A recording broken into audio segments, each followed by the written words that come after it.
Bonjour. Dans cette vidéo, nous allons traiter un QCM d'algèbre linéaire portant sur les espaces vectoriels et les matrices. Nous commençons par l'exercice 1 suivant.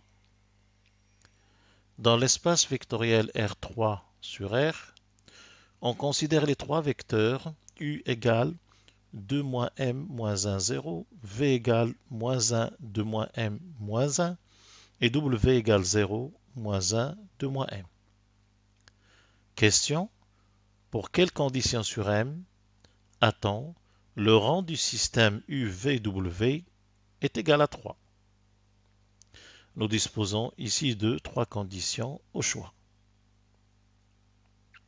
Alors nous allons donc voir laquelle de ces conditions est la bonne pour que le rang du système UVW soit égal à 3. D'abord, le rang du système UVW, le rang du système UVW est par définition la dimension de l'espace vectoriel engendré par UVW ou du sous-espace vectoriel de R3 engendré par ces trois vecteurs. La dimension de ce sous-espace vectoriel est aussi le rang de la matrice ayant pour colonne les composantes des vecteurs UVW dans la base canonique de R3. Autrement dit, première colonne 2 moins M moins 1, 0, coordonnées de V, ensuite moins 1, 2 moins M moins 1, et enfin 0, moins 1, 2 moins M. Nous cherchons le rang de cette matrice, ou plus exactement pour quelle valeur de M le rang de cette matrice est 3. Nous remarquons ici que nous avons une colonne qui commence par 2 moins M et une colonne qui commence par moins 1. Nous avons tout intérêt pour échelonner cette matrice à mettre la colonne 1 dans la première position. Échanger deux colonnes ne change pas la dimension de l'espace engendré par les trois vecteurs. Donc ce rang est le même que celui de la matrice obtenue en prenant pour première colonne la deuxième. 2 moins M, moins 1. Ensuite ici 2 moins M, moins 1, 0. Et enfin 0, moins 1, 2 moins M. Nous allons maintenant commencer à échelonner. Nous allons commencer par faire apparaître un 0 dans la colonne 2 à l'aide de la colonne 1. Il suffit pour cela d'ajouter à la colonne 2 la colonne 1 multipliée par 2 moins M. Le rang est toujours le même, donc moins 1, 2 moins M, moins 1, et la colonne devient, alors 2 moins M moins 2 moins M, 0, et puis ici nous allons avoir moins 1 plus 2 moins M au carré, et enfin, moins 1 multiplié par 2 moins M, c'est M moins 2. La dernière colonne est pour l'instant intacte. Pour continuer l'échelonnement, nous allons maintenant ramener cette forme à une forme triangulaire avec des zéros en haut. Or, il est pratique d'avoir le moins 1 dans la deuxième colonne. Alors, la même explication que tout à l'heure permet de dire que le rang ne change pas si on change de colonne de place, car c'est la dimension de l'espace engendré par les trois vecteurs. Donc, le rang de cette matrice est le même que le rang de celle-là, et je mets la troisième colonne. Enfin ici 0, on va développer un peu là. M carré moins 4M plus 4. M carré moins 4m plus 4 moins 1 plus 3 et m moins 2. Voici ce que devient la matrice.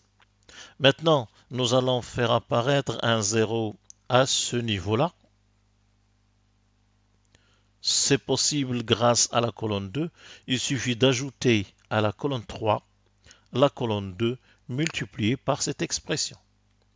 Donc, le rang est le rang de cette matrice-là, moins 1, 2 moins m, moins 1, 0, moins 1, 2 moins m.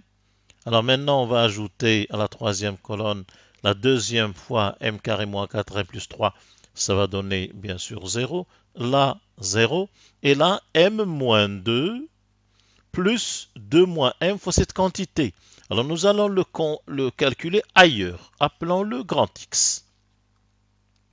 Alors ce terme grand X est tout simplement m moins 2, le terme de la troisième colonne, plus 2 moins m multiplié par l'expression m carré moins 4m plus 3, que l'on peut écrire x égale 2 moins m, facteur de m carré moins 4m plus 3, moins 1. Donc facteur de m carré moins 4m plus 2. La matrice est maintenant échelonnée. Nous savons que le rang d'une matrice échelonnée en utilisant des colonnes n'est autre que le nombre de colonnes non nulles. Donc ici, si nous voulons avoir un rang égal à 3, il faut que grand X soit différent de 0. Ce qui se traduit par grand X non nul équivaut à 2 moins m différent de 0 et m carré moins 4m plus 2 différent de 0. Donc nous avons m différent de 2 et nous allons résoudre l'équation m carré moins 4m plus 2 égale 0. Nous avons delta égale 16 moins 8 égale 8.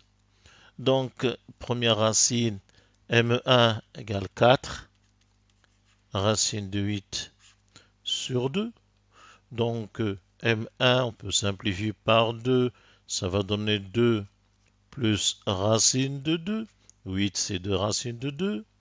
Et m2 ne diffère que d'un signe, ce sera 2 moins racine de 2. Finalement, x est non nul si et seulement si. Nous avons à la fois m différent de 2 et m différent de 2 plus racine de 2 et m différent de 2 moins racine de 2. Ce qui montre que il s'agit du choix C. Passons maintenant à l'exercice 2. Dans cet exercice, on se place dans l'espace vectoriel R5 et on considère les 4 vecteurs de R5, V1, V2, V3, V4.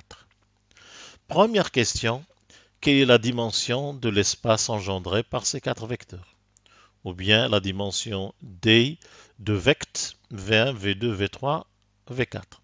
Nous avons 4 réponses au choix. D égale 4, D égale 3 ou bien D égale 2.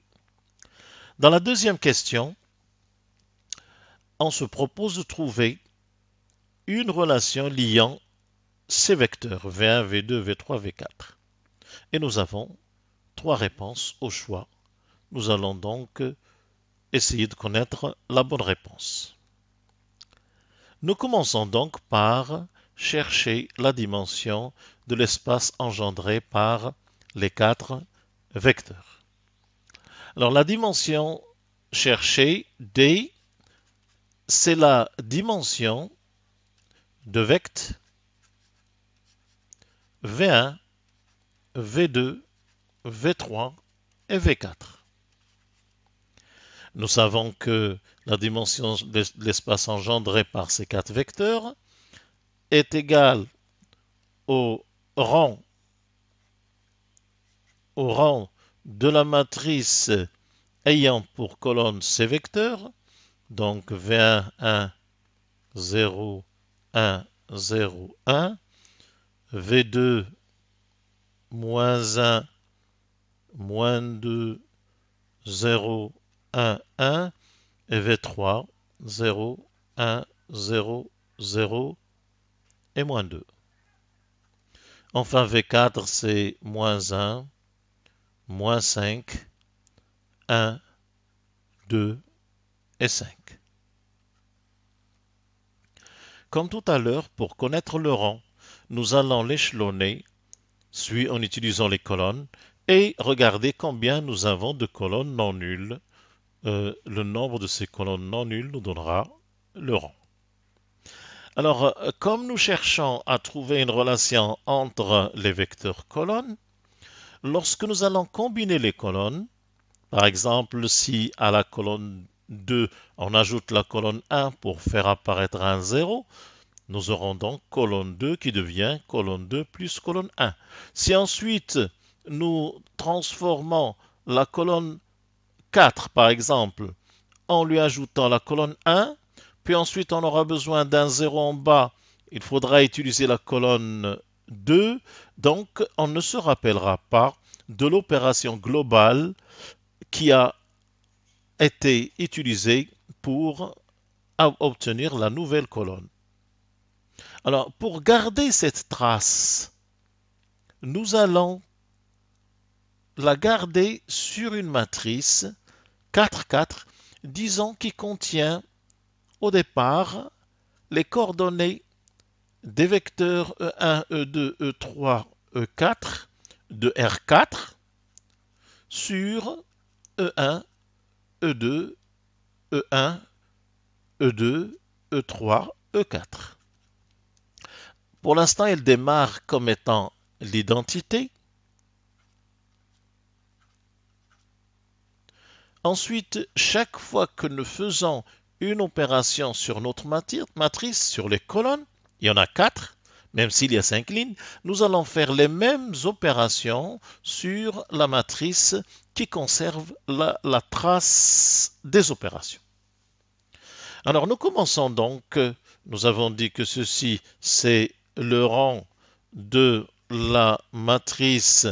Alors nous allons utiliser la première matrice pour faire apparaître des zéros à cet endroit-là et celui-là. Il suffit donc d'ajouter à la colonne 2 la colonne 1 et d'ajouter à la colonne 4 la colonne 1. La colonne 2 devient 0, moins 2, 1, 1 et 2. La colonne 3 ne change pas. 1, 0, 0 et moins 2. Quant à la colonne 4, si on lui ajoute la colonne 1, nous avons un 0. Ensuite, moins 5, 2, 2 et enfin 6. Voilà ce que devient la colonne. Nous avons fait apparaître 2 zéros. Alors, pour conserver les opérations, nous allons mener les mêmes opérations sur cette matrice. La première colonne n'a pas bougé. Nous avons dit que nous avons remplacé C2, colonne C2 par C2 plus C1. Donc on va remplacer la deuxième colonne par la somme entre les deux. Ça fait 1, 1, 0, 0. La troisième ne bouge pas. 0, 0, 1, 0. Et à la quatrième, on avait ajouté la première. Donc 1, 0, 0, 1. Donc ici, on voit bien que ça c'est la nouvelle colonne. Elle contient E1 plus E4. Donc la trace, ici on a E1 plus E2. Ça veut dire qu'ici on a V2 plus, on a fait V2, pardon, ici on a fait V2 plus V1. Ensuite, maintenant nous allons faire apparaître des zéros à la place de 2 et de moins 5. Il est pratique ici de changer cette colonne de place et la mettre en deuxième position. Cela ne change pas le rang, puisque c'est la dimension de l'espace engendré par les vecteurs colonnes, qui est le même quelle que soit la disposition. Donc c'est le rang de la matrice 1, 0, 1, 0, 1.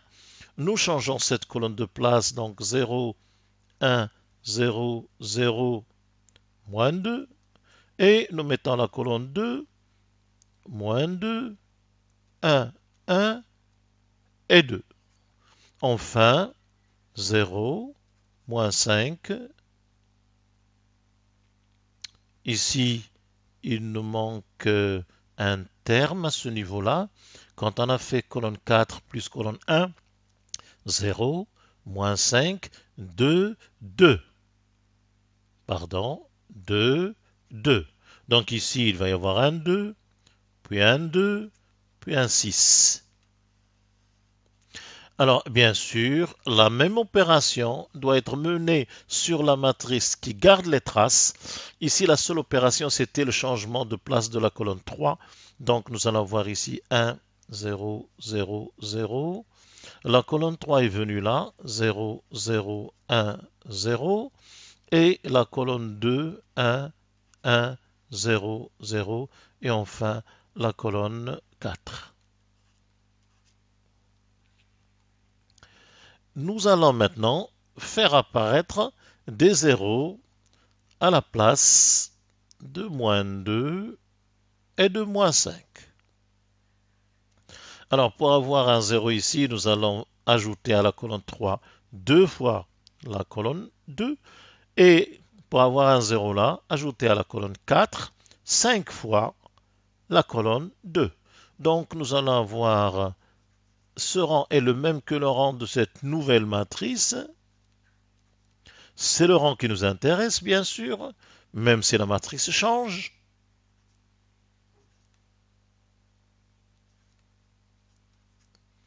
Alors ça c'est 1. Bon, alors ici, à la colonne 3, nous ajoutons deux fois la colonne 2. Nous allons avoir donc 0, 0, 0. Donc, alors 1, 1 et 2 moins 4 moins 2. Ensuite, à la dernière colonne, on ajoute 5 fois la colonne 2, 0, 0, 2 plus 5 fois 0, donc c'est bien 0, 2, 2, et 6 moins 10, moins 4. Conservons la trace ici. Nous n'avons pas touché à la première. Nous n'avons pas touché à la deuxième.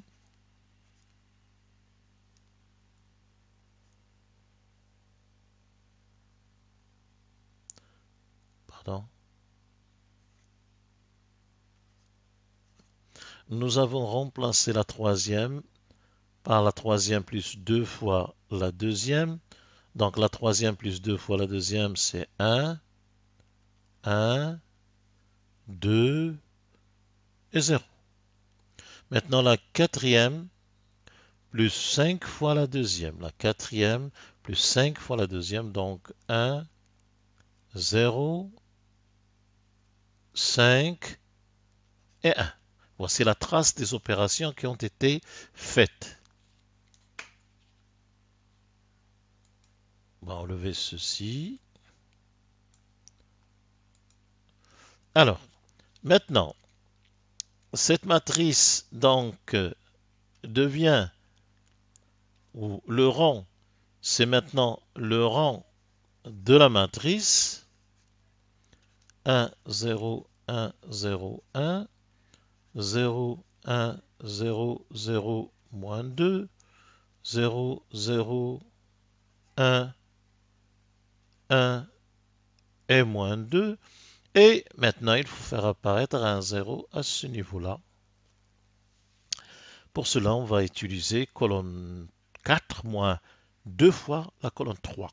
Cela nous donne 0, 0, encore un 0, et moins 4 plus 0. Nous avons une colonne qui est nulle. Les opérations faites doivent être conservées ici. Voilà, deuxième colonne, 0, 0, 1, 0, 1, 1, 2, 0. Et ensuite, colonne 4, moins 2 fois colonne 3. Colonne 4, moins 2 fois colonne... Alors, moins 1, moins 2,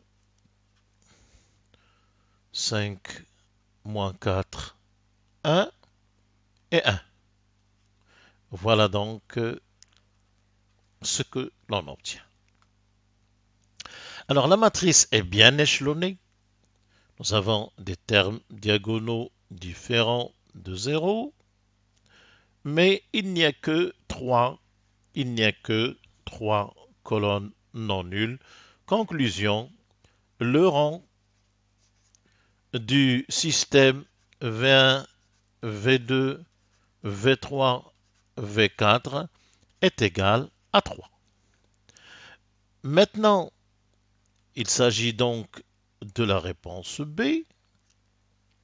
Pour avoir une relation entre les vecteurs, ces zéros-là, cette colonne nulle, a été obtenue en combinant les vecteurs VI. Or, ici, on a transcrit les mêmes opérations.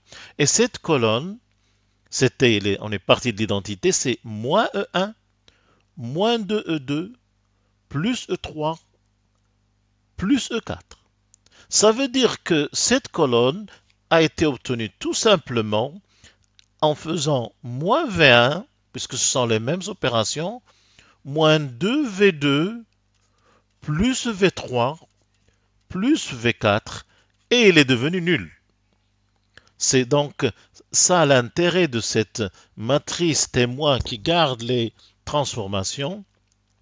On en tire donc la réponse V4 égale V1 plus 2 V2 moins V3.